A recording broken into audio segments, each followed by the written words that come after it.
Hi Reefers, this video is all about my RODI unit, how I make pure reverse osmosis deionized water. Before I go on, just a quick one. If you can give me a like and a subscribe, obviously if these videos are for you, there's a few building up now, then please consider it because it helps me a lot.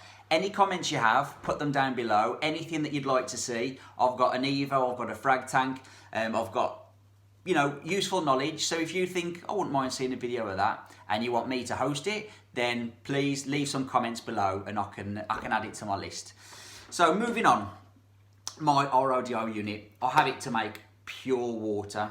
The fundamentals of reef keeping, you keep water, not fish. I had that for a local reefer and I've heard it a few times since. It's brilliant saying, keep good water, and that's half of the battle. You make mistakes putting dodgy snails in and they eat your LPS or your SPS and it's quite gutting, but at least you can just move one of them along or don't get an LPS again.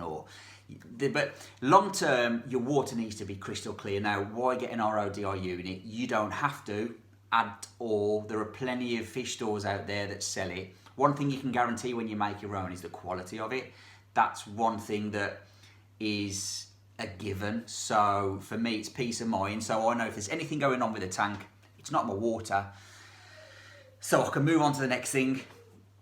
I'm going to take you through what I bought. So I've got this, which shows you a little diagram of exactly what I have, and I made some adaptations. So over time, I've got really familiar with it, and I felt comfortable enough to add sections on there. I've talked to other reefers, I've seen YouTube videos, and I've adapted mine to give me better water, basically.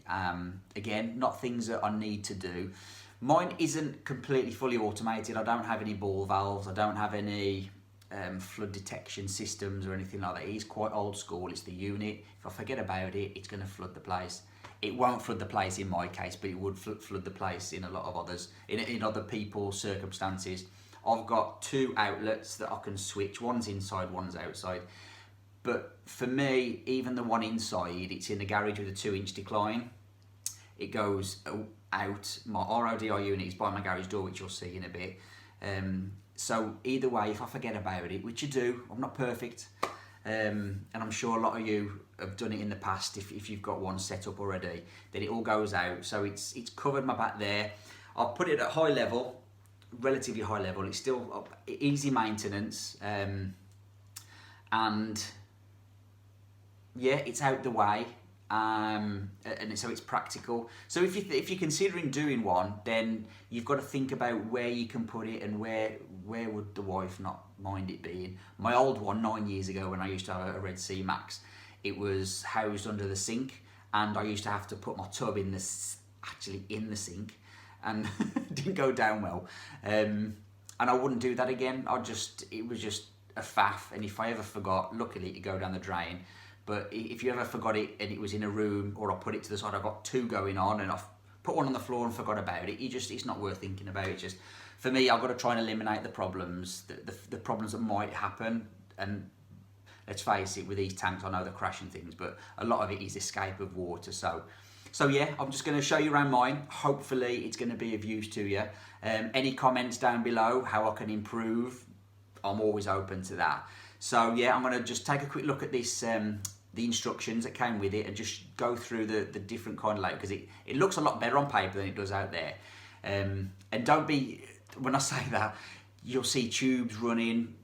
There is a method to it, but it is complicated. You can't see where they should be going, and so it's easy to explain. And don't be daunted by this. Don't be daunted by my setup, because just, if you're thinking of doing it, just do it. Do your research, just get it done. And then as you start modifying it and you play with it and you're pulling tubes off and you're doing things and you're cutting things and you just get more familiar, it's the same as everything. Then it becomes like riding a bike, and then before you know it, you're making a video on it like I am. I'm no expert, but I know enough to be able to share some useful advice to you guys. So without further ado, let's take a look on the instructions.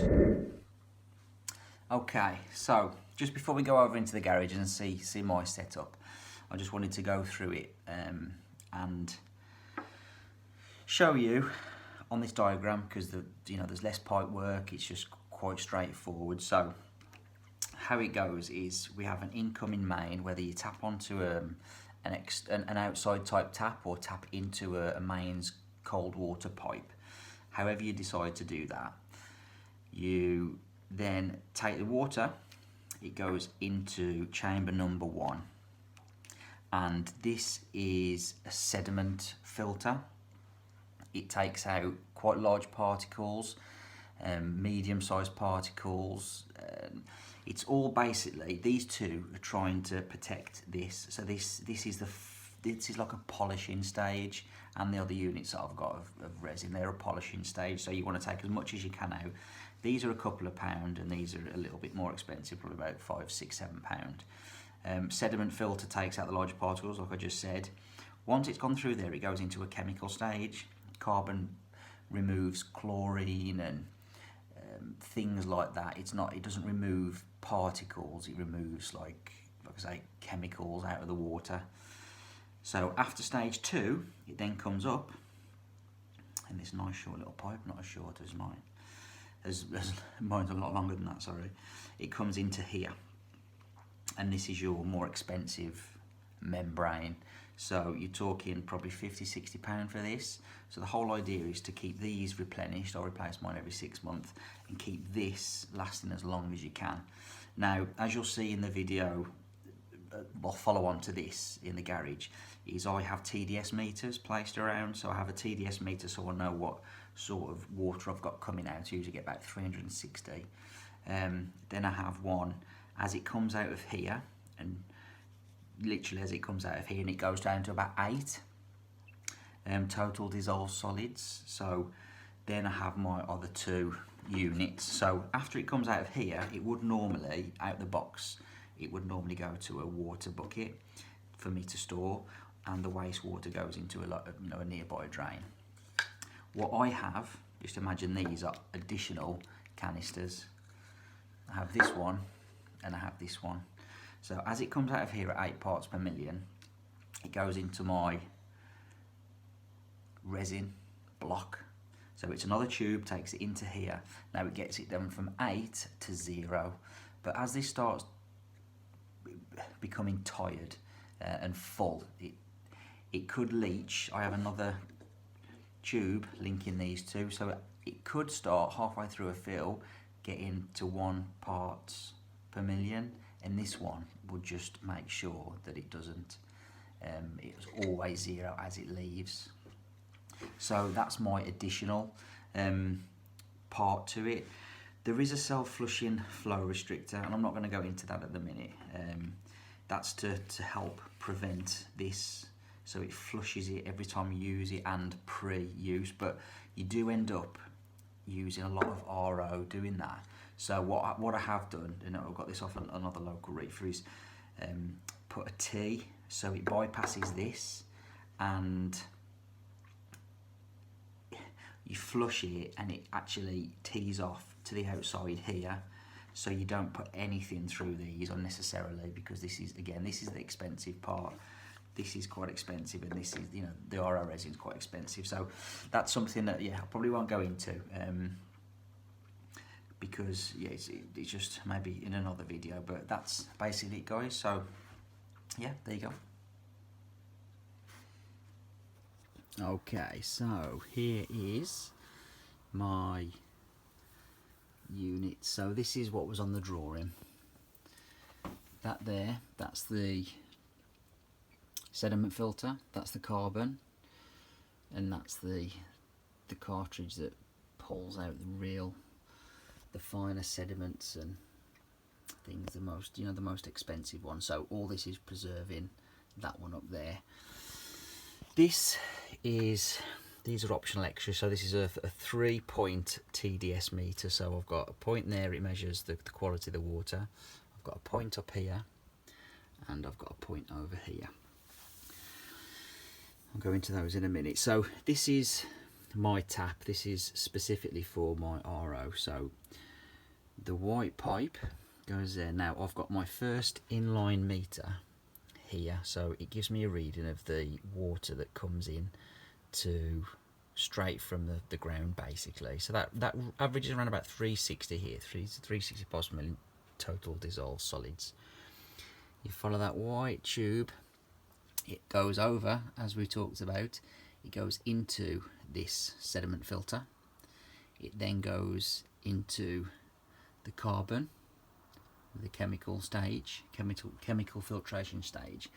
Then afterwards it goes here. I've added this on. This is my pressure gauge, so that shows me what sort of pressure I've got coming in. Different times of the day you'll get different pressures. High demand times the pressure gets divided a lot, so you'll probably find that that drops a little, but in this property it's always really high, which these units depend on for good quality water.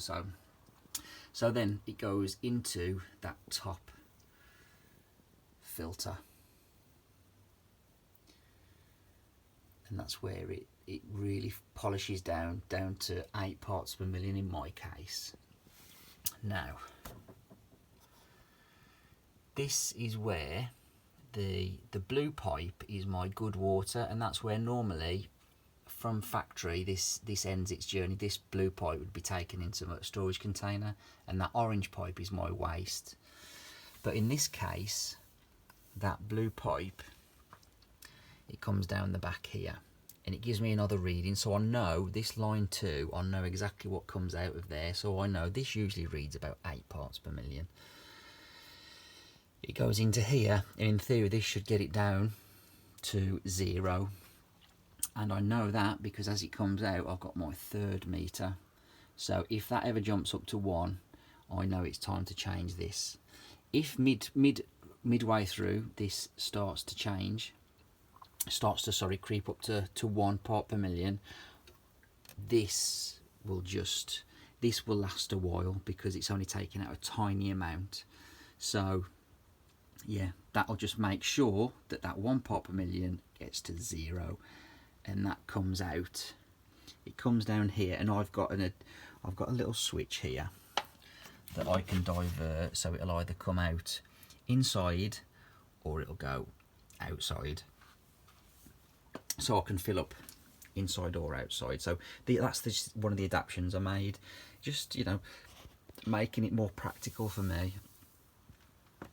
Now, without going too much into it, that's a flush switch, and in order for me to flush it and bypass these, so it just flushes the filter up there. I mean, it's not going to make much sense, but I flick one that way, flick that the other, and it bypasses this now, and it just flushes that, so I'm not running fresh water through these and just depleting it like you wouldn't believe. So yeah, that's what I do.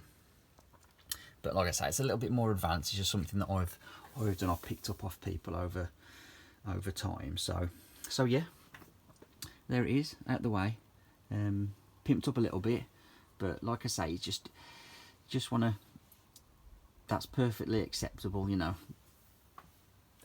to do with just one resin unit. It's just a backup for me, and as you know, as time goes on, you get to feel confident with adding things. So yeah, there you go, guys. So there you go, guys, that's my RODI unit, and kind of a bit of an explanation, a bit of a dummy's guide maybe. Like I say, it can be quite simple out of the box. I've adapted it, but that comes with a bit of experience and just kind of knowing, getting familiar with it. So yeah, hope you enjoyed the video. As I said before, feel free to like and subscribe if these videos are for you. In the comments, leave anything you like and potential things that you'd like maybe to see. So there you go. Cheers, Reefers. See you soon.